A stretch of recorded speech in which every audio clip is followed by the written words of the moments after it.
Daniel 6. It pleased Darius to send over the kingdom satraps, to be throughout the whole kingdom, and over them 3 presidents, of whom Daniel was one, to whom these satraps should give account, so that the king might suffer no loss. Then this Daniel became distinguished above all the other presidents and satraps, because an excellent spirit was in him.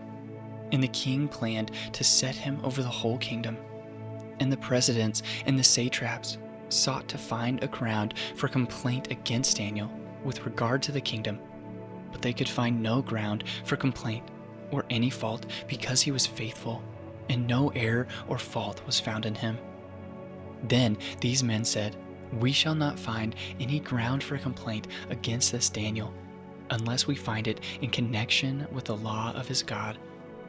Then these presidents and satraps came by agreement to the king and said to him, "O King Darius, live forever.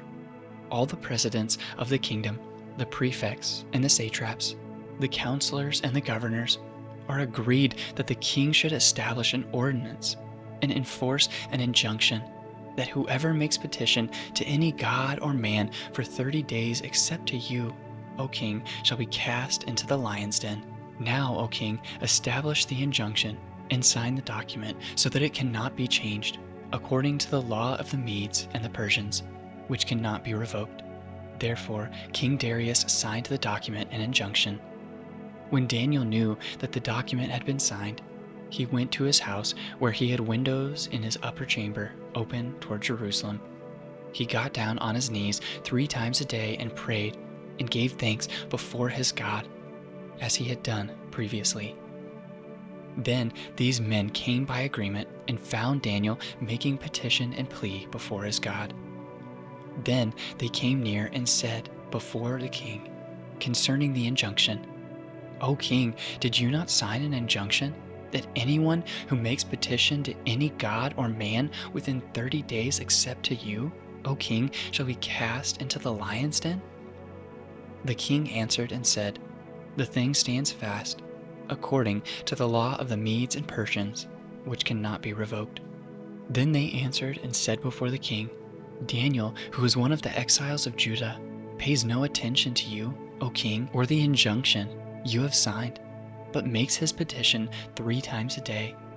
Then the king, when he heard these words, was much distressed and set his mind to deliver Daniel, and he labored till the sun went down to rescue him. Then these men came by agreement to the king and said to the king, "Know, O king, that it is the law of the Medes and Persians that no injunction or ordinance that the king establishes can be changed." Then the king commanded, and Daniel was brought and cast into the lion's den. The king declared to Daniel, "May your God, whom you serve continually, deliver you." And a stone was brought and laid on the mouth of the den. And the king sealed the door. And the king sealed it with his own signet, and with the signet of his lords, that nothing might be changed concerning Daniel. Then the king went to his palace and spent the night fasting. No diversions were brought to him, and sleep fled from him. Then at break of day, the king arose and went in haste to the lion's den. As he came near to the den where Daniel was, he cried out in a tone of anguish. The king declared to Daniel, "O Daniel, servant of the living God, has your God, whom you serve continually, been able to deliver you from the lions?" Then Daniel said to the king, "O king, live forever. My God sent his angel to shut the lions' mouths, and they have not harmed me, because I was found blameless before him. And also before you, O king, I have done no harm." Then the king was exceedingly glad and commanded that Daniel be taken up out of the den.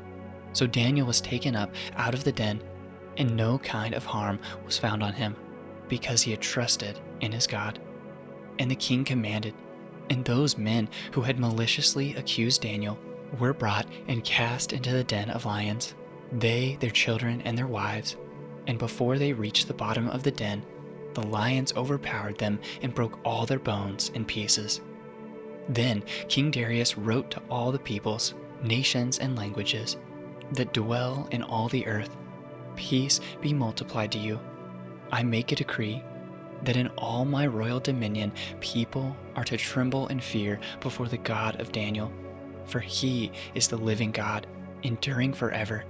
His kingdom shall never be destroyed, and his dominion shall be to the end. He delivers and rescues. He works signs and wonders in heavens and on earth. He who saved Daniel from the power of lions. So this Daniel prospered during the reign of Darius and the reign of Cyrus the Persian.